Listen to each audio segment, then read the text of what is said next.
Hey guys, Coach Bill Sandell coming to you from Chandler, Arizona. It's another day of training.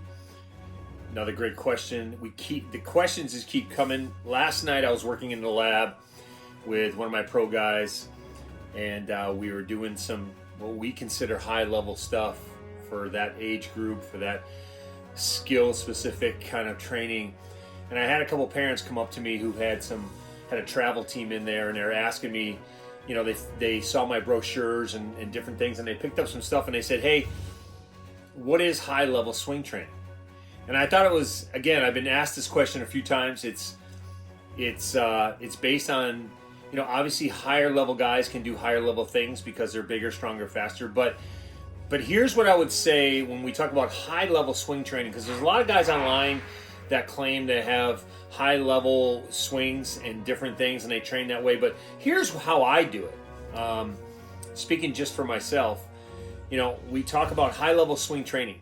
You know, and you'll see me use those acronyms on my videos and stuff. But I think the first thing we got to talk about when we talk about high level players all do high level things. They all do specific things that are just different than normal players. So there is a hierarchy in professional baseball. In Major League Baseball, there are guys that don't have a lot of power, don't train to have power. And there are some guys that train specifically for certain things, like being able to create a lot of barrel turn and whip and power that is equated by ball exit velocity. And we see that at the big league level. So the first thing I tell guys is when they come in for a hitting analysis is, let's look at your overall makeup and how you swing, how your body functions, and how you get to connection. Because it's within that structure that I can tell you where the pitfalls are, how to improve, and actually what to do. Then we can kind of start doing some things that'll get you in the process of getting some high-level stuff happening. Okay? So, high-level swing training. Okay? First, it starts with what position you're at when you swing. And we're going to cover a lot of stuff. So when we talk about high-level swing training, we talk about setup. You're going to hear a bunch of trigger words that a lot of players will use and coaches use online. And whatever it means to you is how you should interpret it, right? When we talk about snap, we talk about whip, we talk about deep barrel turn, we talk about ground force, we talk about what are the timing mechanisms to connection. Do you stay grounded? Do you leg kick? Do you toe tap? So the first question I always look at when I do a video analysis is, are you in position to swing or launch? And what does that look like? Because that'll tell me if the things you're doing prior to swing is actually making you sync up to connection. Okay? So once we get past that, we can look at, you know, your setup, you know, your load. And again, that word is used in training, but what does that load mean to you, right? Because we talk about scap load, we talk about preload, we talk about no load. There's a lot of stuff that trainers will kind of throw out at you, right? So setup is one of the things we look at right away. Then we go right into timing. You know, do you leg kick? Do you stay grounded? Do you toe tap? What do you use? What are you comfortable with? What do you know that can get you to what you do? Some guys, I see a lot of young players just with a narrow stance, just picking up their foot and striding out. And then they become heavy on their front side. So they think that's acceptable. And in, you know, at the lower levels, it's acceptable. They can get away with it because the hitting is good at the lower levels and the pitching is not so good. But the pitching always catches up to the hitting.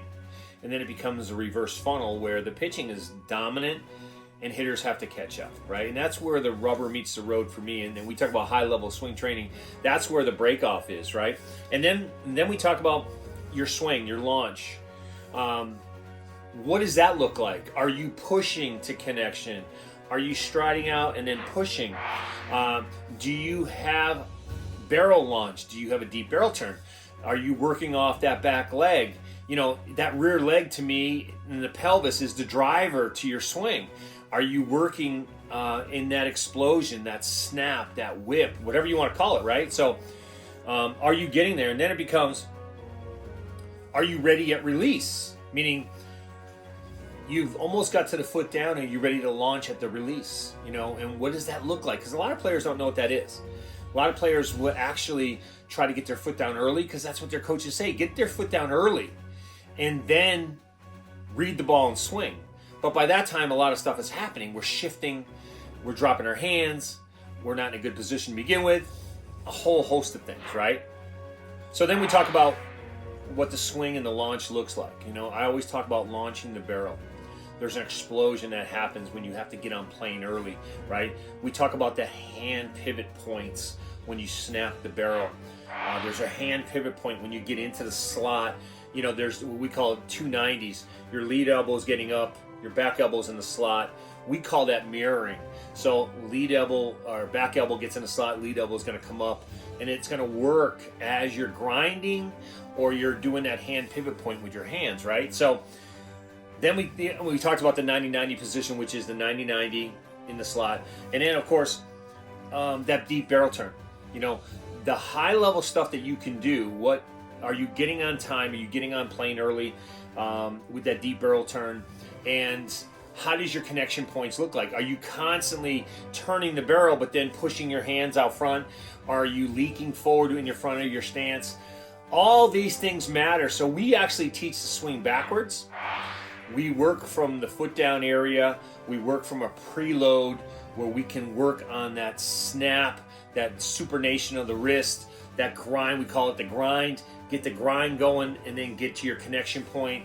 We call that getting to your 6. There's a lot of different things we do, and there's a lot of specific drills that we work on.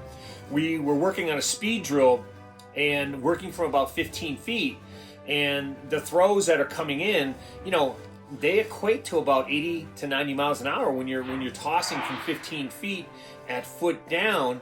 We're making the body and the player react a certain way through training. You know, everybody's programmed to get the barrel out to the ball, and it just doesn't work as far as, you know, trying to push your hands through the zone. What happens if I off speed you? You know, and then we do a drill where I throw 80, 90 miles an hour, and then I change it up to 50. And then where are you in the process of making your adjustments on the adjustability pitches like off speed, change ups, sliders away? Again, bringing everything back into your hitting zone. So that's all the things that encompasses high-level swing training. We do a ton of drills that make the body do something specific, but we also have to understand as hitters, where are we in the process? Where's our body in the process? How are we launching the barrel? Is the rear leg driving everything else? Is there a good snap to connection and finish, extension finish? What does that look like? And we can pull all the good hitters, even of today, the Itanis, the Harpers, David Ortiz, Manny Ramirez, you know, Mookie Betts. We can look at some of these guys and go, okay, there's some similarities in what they do and how they launch. And it's in those similarities that you develop your program. So I thought it was a great question. It certainly wasn't a 5-second conversation. I did show the parents a couple things that we were doing, and they were kind of blown away with how we kind of interpreted to go about training the swing, because it is one of the hardest things to do in sports, and you'd have to train it specifically to do certain things, because your body doesn't feel certain things until it gets to that process of doing it again and again correctly, and all of a sudden you have so much snap and power that you even impress yourself, right? When the exit velo can go from 80 to 100 in just about a month of training, because you're working specific muscles that you weren't working before and specific movements that you weren't moving before. And I think that's the thing. I always say a lot of my players, don't try to create power. You actually have power. You just have to unlock the power and how to harness the energy. And I think in that is why we separate ourselves as far as the absolutes of hitting and high-level swing training. So for us, it's been working great. Like I said, we've trained thousands of players, and we continue to train players. And we're in the off season right now. A lot of my pro guys are shutting down. We got a few guys that are kicking up just to want to get some work in prior to the holidays, and then they'll shut it down again. But keep those questions coming. The facility is jam-packed. We were able to train on a nightly basis, and if you want some more information, just email me at the link below, and we'll get you some info ASAP. Okay, guys? Thanks again. Have a great week. Well, Dick, here's the deal. I'm the best there is, plain and simple. I mean, I wake up in the morning, I piss excellence, and nobody can hang with my stuff. I'm just a big, hairy American winning machine. If you ain't first, you're last. You know what I'm talking about? That phrase.